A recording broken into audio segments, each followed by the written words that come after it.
moments, man. I think everything peaked at like 16. Do you remember sneaking out of home, going to parties? Wasn't that awesome? Now I sneak out of parties because I want to go home. Fuck, man. And on that happy note, I think it's time to get this show started. You guys ready or what? For me, so far, in my experience, it's been less about cities and more about the venue. Okay. See, some venues are warm. You know, you feel relaxed in them. Low ceilings is important because you feel like you're in your little safe, happy place. Yeah. Comedy is a delicate thing, right?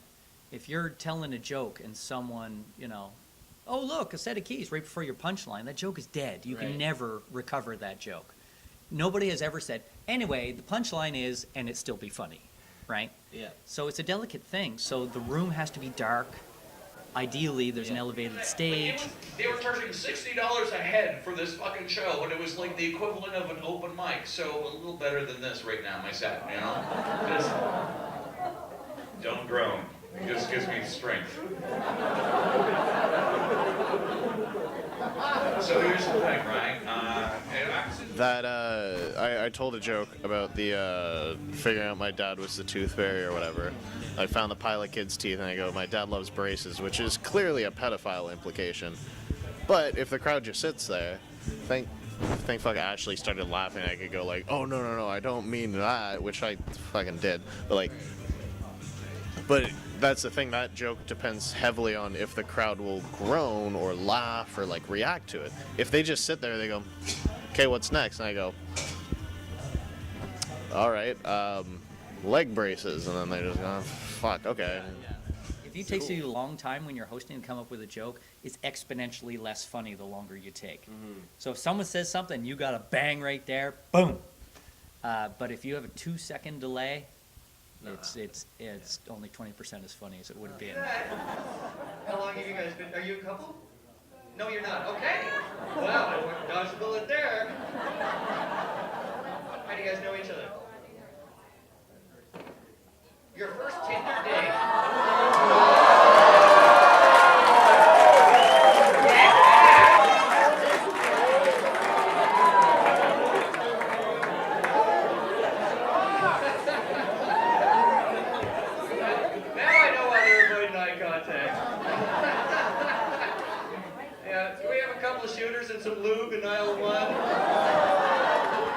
If you're one of those people who think that heckling helps a comedy show, please cut your goddamn throat, because you are a waste of human life. Hecklers are bullshit. They are the worst people ever. If you want to be part of the show, learn some jokes and get on fucking stage. I don't like hecklers. Where there was a table of women very close to the stage, and they were celebrating their friend's divorce. And they were really loud the whole time. One time they were so loud that they actually interrupted one of my bits. Like, they were so loud, I lost my train of thought. Like, and so I had to address it. I was like, ladies, you had your moment. Like, let's move on now. I didn't handle it the best way I could have, obviously. But right as I turned away from them, I could hear one of them be like, fucking asshole. I said, hey guys, I came all the way from Ottawa.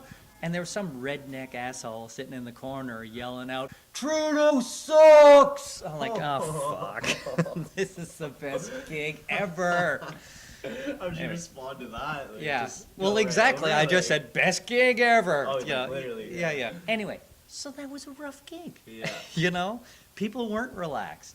Were you doing any stand-up before the Kimmel appearance?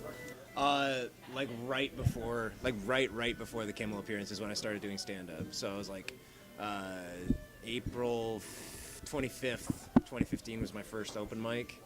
And then 2 months later, I was on the show. So, I mean, needless to say, when you have a credit like that on your resume, people will book you more. So I was kind of up-jumped in my stand-up career, which I'm not complaining about.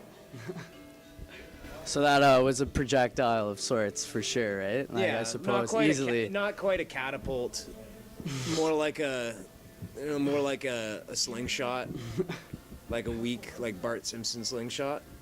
So. But Canadian audiences are very are very warm, and they're like, oh, we tried.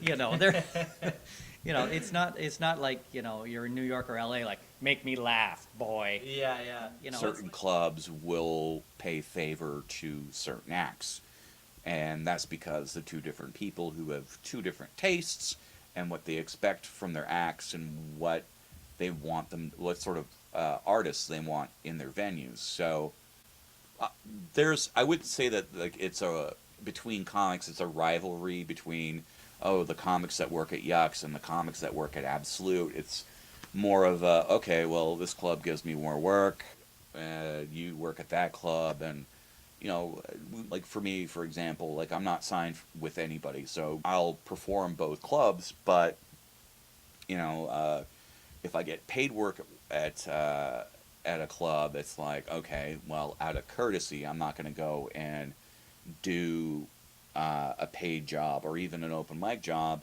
for a couple of weeks after I've done that performance. I mean, you want to perform as often as possible, but also at the same time, you want to find that balance where you're trying to give your material some sort of value.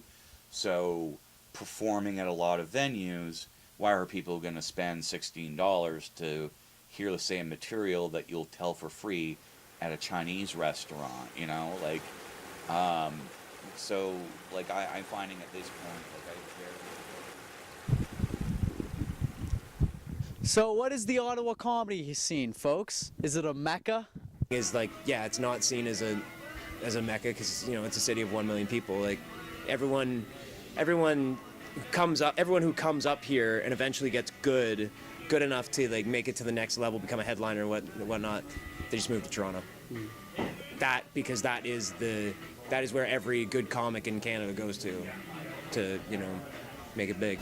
I would say that it is a very unique scene, filled with very passionate individuals, who I don't necessarily agree with, but, I find that the community is kind of split in two different groups. You have this group of people who just want to tell comedy and hone their skill and get paid for it and maybe make a living out of it. And then there's, I hate to say it, but the younger crop, which are a lot more socially conscious, and they are usually complaining about, there's misogyny in the scene, there's this, there's that. But usually the reason why they're making fun of it is to bring attention to it, and usually how ridiculous that this still happens. And I find that a lot of people don't really understand that. Gilbert Gottfried, God rest his soul, ladies and gentlemen. He's still alive, but he's dead inside. God rest his soul. You wouldn't see him quit comedy and then start doing an all-porn version of Aladdin, but can you imagine how that would go? It'd be like, oh my God, fuck me in the ass, yeah. Oh, also, by the way, Problem Child is coming out on Blu-ray and DVD.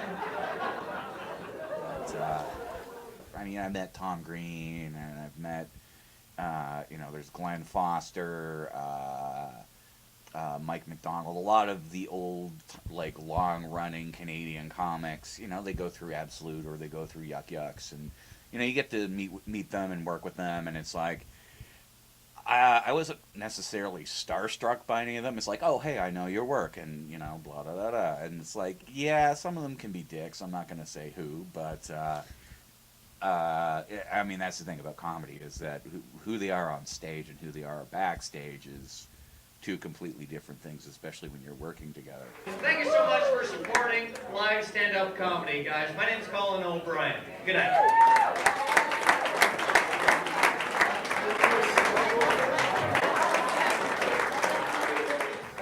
Of course, we were at the bar the night before. We all struck out, and we're all stumbling home, and one of the guys says, oh man, and I really could have gone for a blowjob today. We all kind of mumbled in agreement, and that's when I remembered I didn't have keys to the house, so if no one was home, we were all locked out. So right after he said, man, I could have really gone for a blowjob, next words out of my mouth were, oh geez, I hope my sister's home. Could have been worse, could have said mother. Or father. I know, right? It's amazing. amazing how it could always be worse.